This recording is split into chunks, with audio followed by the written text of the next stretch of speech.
Proceeding कैसी रही और क्या उम्मीद है आपको? देखिए, आज की प्रोसीडिंग्स बहुत तफसीली आर्गूमेंट्स आज किए गए और जज साहब ने बहुत इंटरेस्ट से सुने, क्योंकि जज साहब ने आते साथ ही कहा मैंने इससे पहले कभी भी ऑफिशियल सीक्रेट्स एक्ट पर कभी समाअत ही नहीं की, तो सबसे पहले मुझे ये कानून बताएं और कानून इकट्ठे पढ़ते हैं और समझाएं कि ऑफिशियल सीक्रेट्स एक्ट का इतलाक इस पर कैसे होता है। सो हमने आज तकरीबन आधा पौना घंटा ऑफिशियल सीक्रेट्स एक्ट की जितनी प्रोविजंस हैं, जितने उसके सेक्शंस हैं, जो जुर्म सेक्शन 5 का जिसका इतलाक है, उस पर कोर्ट को बहुत कॉम्प्रीहेंसिवली कोर्ट को असिस्ट किया है। सो कोर्ट ने तकरीबन 1 घंटा 45 मिनट आर्ग्यूमेंट सुने हैं और 1 घंटा 45 मिनट के आर्ग्यूमेंट्स में आप समझ सकते हैं कि हमने तकरीबन 80% अपने दलाइल दे दिए हैं ज़मानत के ऊपर और कहीं पर भी कोई रुकावट या कोई दिक्कत एक्सपीरियंस नहीं की। मैं केस के मेरिट्स के ऊपर बात नहीं करना चाहूँगा क्योंकि मामला बिल्कुल स्ट्रिक्टली स्पीकिंग सब जुडिस है और इसकी मज़ीद समाअत पार्ट हर्ड होके अब थर्सडे के लिए ये प्रोसीडिंग्स एडजर्न हो गई हैं। थर्सडे को यहीं से रिज्यूम किया जाएगा दोपहर 2 बजे और ज़मानत पर आर्ग्यूमेंट्स होंगे। सो आज की हियरिंग में हम बहुत सेटिस्फाइड हैं कि जो पॉइंट्स हमने आज रेस करने थे वो सेटिस्फैक्टरीली हम करने में कामयाब हुए। सलमान साहब, ऑफिशियल सीक्रेट एक्ट एक बड़ा स्ट्रिक्ट कानून है और ये बड़ा पुराना कानून है, जैसे आपने अपने दलाइल में भी कहा। आप कितना उम्मीद है कि ये जमानत आसानी से आपको मिल जाएगी, क्योंकि कानून बड़ा स्ट्रिक्ट है?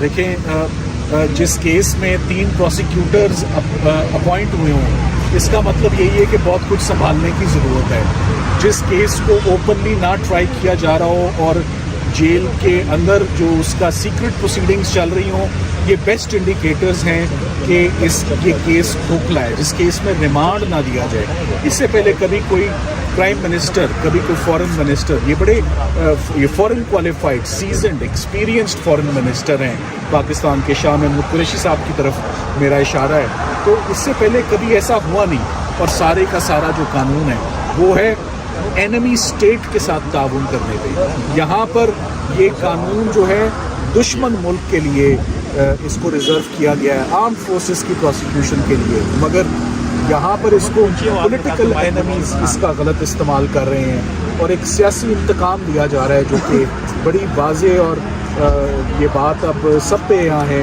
कि अब तक तकरीबन खान साहब के ऊपर 40 से ज़्यादा मुकदमे हर FIR में उनकी ज़मानत हो चुकी है। सर, हाई कोर्ट और सलमान सफदर साहब, आप बात कीजिए, क्या इससे कबल भी नज़ीर होंगी कि शायद कि दोनों जगह एक साथ केस चल रहा है, तो लोअर कोर्ट को थोड़ा सब्र का मुजाहरा करना चाहिए? इसमें वो तो करना चाहिए। आज जब ये कानून पड़ा है, देखें, सब्र का मुजाहरा तब हो जाता है जब एक ज़मानत पर फैसला हो जाता है तो काफ़ी हद तक गुब्बारे में से हवा निकल जाती है, केस की बैकबोन टूट जाती है। सो हमारा पूरा फोकस इस ज़मानत पर है और अब ये ज़मानत चूँकि सुनना आइडियली इसका फ़ैसला आज ही आ जाता तो बहुत ही मुनासिब होता कि प्राइम मिनिस्टर की डिटेंशन पे और फॉरेन मिनिस्टर की डिटेंशन पे अदालत अपना फ़ैसला आज ही सुनाती।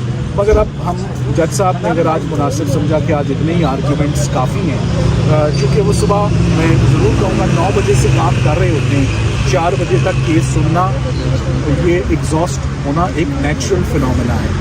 मगर बेहतर था कि तसलसल के साथ हम कल सुबह से शुरू करते, मगर कोई बात नहीं, हम कल की बजाय जैसे जज साहब ने हुक्म फरमाया कि आप जुमेरात को अपने आर्ग्यूमेंट्स कंप्लीट करें, हमें ज़्यादा देर नहीं लगेगी, विदिन 30 मिनट्स हम अपने सबमिशंस कंप्लीट करेंगे।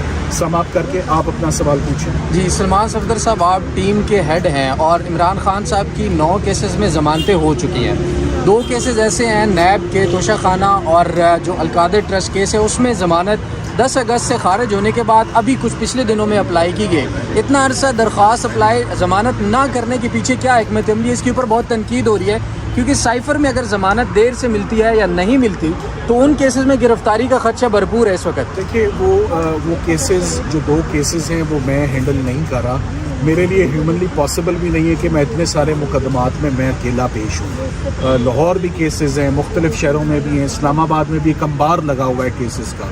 सो उन केसेस में मुझे ये पता है कि आज नोटिसेस हो गए हैं उन केसेस में, और चूँकि एक फ़ैसला आ गया है इस्लामाबाद हाई कोर्ट का, तो हम उम्मीद करते हैं कि वही फ़ैसला फॉलो होगा उन केसेस में भी।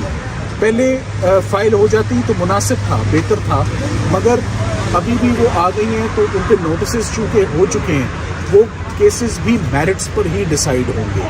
تو انشاءاللہ آپ دیکھیں گے کہ بہت جلد بہتری کی طرف چیزیں جا رہی ہیں. یہ 9 مقدمات جو بحال ہوئے ہیں ان کی عبوری ضمانتیں، یہ بڑا خوشائند بات ہے. اس سے ان کی ڈیٹینشن اور کنفائنمنٹ سبسٹینشلی کم ہوئی ہے اور کٹے ہوئی ہے. Thank you. سلمان یہ صدر کہا جا صاحب رہا ہے کہ خان صاحب نے آج کمنٹ کی کر کارروائی کو ایکسیپٹ نہیں کیا، دستخط نہیں کیے، اس کی کیا قانونی وجوہات ہیں؟ دیکھیں وہ جب معاملہ جیل ٹرائل، خان صاحب ایک چیز چاہتے ہیں جو کہ جائز بات ہے، ٹرائل ریگولر کورٹ میں ہو، اوپن کورٹ میں ہو، جیل میں نہ ہو. فیصلہ اسلام آباد ہائی کورٹ سنانے والی ہے اس پر، تو تب تک جب تک اسلام آباد ہائی کورٹ فیصلہ نہ دے دے تب تک کوئی جلد بازی میں آگے بڑھنا میرا خیال ہے وہ مناسب نہیں. سلمان صدر صاحب لاسٹلی بتائیے گا کہ اب جمعرات تک یہ سماعت ملتوی کر دی گئی ہے، کتنے پر امید ہے آپ بطور سینئر وکیل قانون دان کہ آپ لوگوں کو ضمانت مل سکتی ہے جمعرات کے دن؟ Nothing short of 100%. Thank you very much.